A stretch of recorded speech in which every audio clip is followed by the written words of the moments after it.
Okey Malaysia, hello. Hari ni saya nak sembang pasal sebuah negara hadiah iaitu Indonesia. Pulau Indu ataupun Pulau Jawa adalah berasal daripada Kerajaan Chola Siwaratnam berabad di tahun 600. Bangsa Endon ataupun Jawa, mereka ini telah menjadi jajahan Belanda selama 200 ke 350 tahun. Bangsa Endon juga boleh dikatakan antara bangsa yang paling lemah di Asia, kerana pada masa itu Belanda tidak mampu untuk melawan kerajaan-kerajaan Sumatera dan Kalimantan. Jawa juga terkenal kerana mereka sangat lemah. Selain melemah, mereka akan mencuri apa saja. Pada zaman Belanda, disebabkan pada masa itu Belanda hanya tahu bahasa Melayu, Belanda mengajar orang Jawa bahasa Melayu. Jawa mereka juga gagal menguasai bahasa Belanda kerana IQ mereka sangat rendah pada tahun 17 dan 16. Jawa sehingga sekarang adalah antik-antik Belanda, kata Raja Belanda lah. Babu, pada tahun 1945, Isytihar Merdeka tidak sah disebabkan pada masa itu wilayah Belanda adalah besar. Yang mengisytiharkan merdeka adalah seorang mandor kerajaan Belanda iaitu Sukarno. Sukarno telah mengisytiharkan merdeka selepas berjuang bersama Jepun dan membunuh rakyat Belanda. Pada tahun 1946, Belanda mula datang dan menyerang dari Bali hinggalah ke Sunda. Akhirnya Sukarno kalah. Aceh telah dipanggil oleh Belanda kerana pada masa itu Aceh tidak menyokong kemerdekaan yang dibuat oleh Sukarno. Atas minta dan khidmat tolong daripada Aceh lah Belanda memberikan sedikit kelonggaran kepada Sukarno.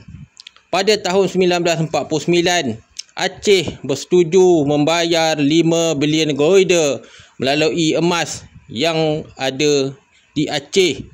Sebenarnya Jawa telah tewas pada tahun 1949. Sukarno ditangkap.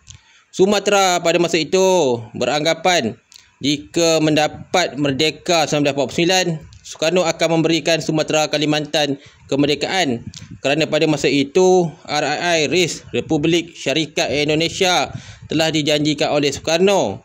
Malangnya pada tahun 1950, Sukarno mengarahkan harimau Jawa membakar dan membunuh ketua-ketua kerajaan di Sumatera dan Kalimantan. Sultan Sumatera Kalimantan telah dihapuskan, mayat mereka ditanam dan dihapuskan termasuk kaum keluarga. Dengan berjayanya misi Endon ini, mereka telah menukar bahasa Melayu sebahagai bahasa Indonesia, campuran Jawa dan juga Belanda. Jawa terkenal dengan Raja Jawa Tengah.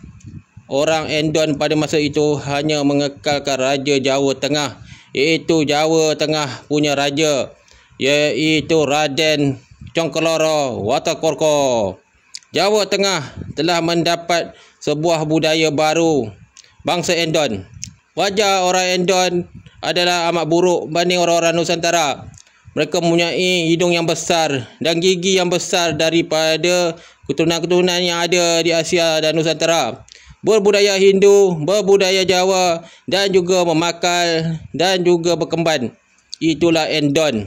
Dengan jamet horek ikiwil koplo pesilat, wujudlah bangsa Endon Kemasa kemerdekaan Belanda, giveaway hanya diberikan kepada Pulau Jawa kerana Belanda berjaya menjajah Pulau Jawa selama 350 tahun tanpa menjajah Sumatera dan Kalimantan. Aceh pada tahun 1900 adalah bos kepada banyak kuli-kuli dan babu Jawa.